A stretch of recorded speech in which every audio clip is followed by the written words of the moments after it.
The 2-3 zone has become somewhat of a lost art in today's NBA. In an era where shooting has become the focal point of most offenses, running the 2-3 zone has become increasingly difficult.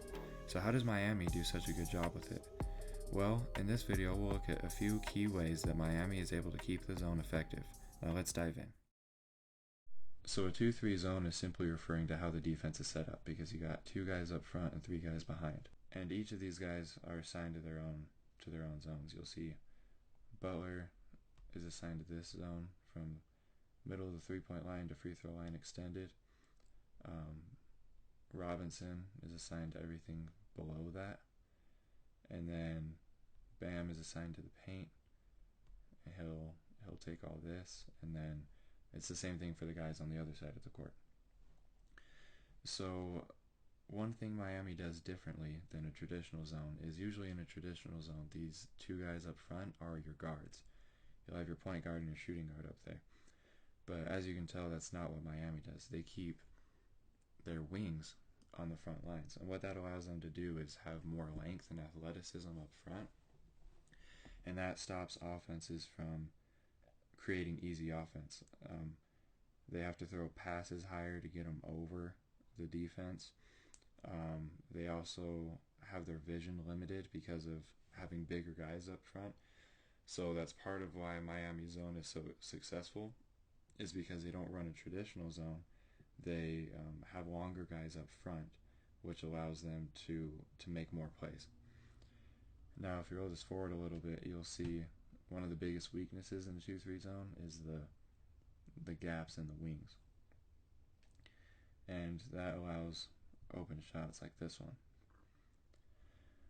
So what Miami does to combat that is what we call stunt and recovery.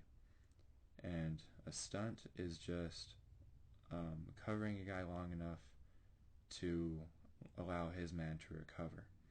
So you'll see Robinson right here.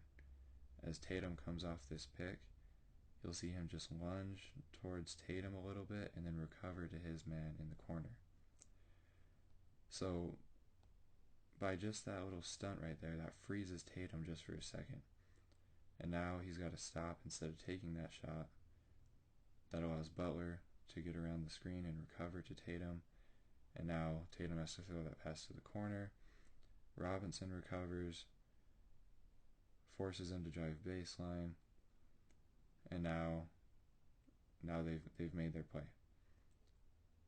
They stop the Celtics offense, and that's why that's how they combat giving up open shots on the wing. Because right here, Tatum coming off this pick could just let it fly from right there, but by Robinson stunting, that freezes him for a little bit. He throws the pass to the corner, and then they ruin their offense. And you'll see the same thing right here. Bam. So Simmons throws the entry pass to Harris on the wing, and then you'll see Bam come over and stunt, which allows Robinson to recover on Harris. Bam gets back to his spot, and now the Sixers have to reset their offense, and then that just ruins the play. Nunn makes a great play, gets his hands on the ball, and now they're in transition. Now this is an example of what happens when you don't recover, if you stunt and don't recover. And this is why it's so hard to run a 2-3 zone in today's NBA, is because of things like this. Everybody on the court can shoot, so you have to be very disciplined in your recoveries. And you'll see Dragic right here, he'll stunt, but he doesn't recover. He gets in, he doesn't allow Crowder to get back. He takes him, confuses Crowder, and he doesn't recover to his man in the corner. And that just leaves an open shot. But the good thing is Miami is very disciplined. Eric Spoelstra has done a good job of implementing this zone into his offense and keeping his players disciplined while running it. So they don't give up very many shots like this. And that's why they're able to be so successful, even though one of their biggest weaknesses is giving up open shots. Now Now this is just another benefit of keeping longer guys up on the front line, so like Butler right here. You see Tatum on this drive. Butler is able to, he's very athletic and long.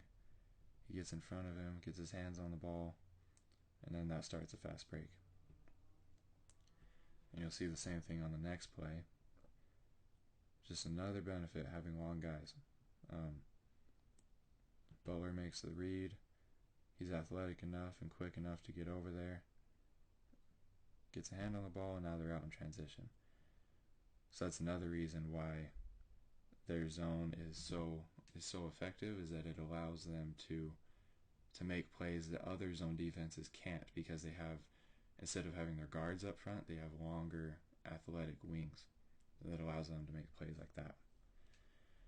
Now this is something interesting that Spoelstra has also done a good job with, is in transition you'll see a lot of times Miami runs a 2-2-1 full court zone, and that's just the same logic. You got 2-2-1. And what that allows them to do is give Milwaukee multiple levels of defense to go through. And now that slows down the offense and usually limits transition points. And you'll see how another benefit is that they can smoothly transition back into their 2-3 zone right there. They have a smooth transition from a 2-2-1 right into a 2-3, and that allows them to not be scrambling in transition. It's a very organized approach, and then it allows them to recover back into a 2-3 zone without too much transitioning and rotating. But you'll see Hill does a good job of beating the defense back in transition. He gets behind it. Giannis makes the right pass and finishes it. But that's part of the reason Miami zone is so effective. They don't run a traditional zone. They keep their wings up front on the front lines instead of their guards, which limits the offense's vision and forces them to throw higher passes to get over the defense. And then it allows them to make more plays like what we saw in this video. Butler getting his hands on the ball, stopping drives, and they're also very disciplined with their stunt and recoveries. They don't give up many open threes, and that's the biggest weakness in a 2-3 zone. So if you can cover that, then you're usually good to go. Alright guys, hope you enjoyed the video.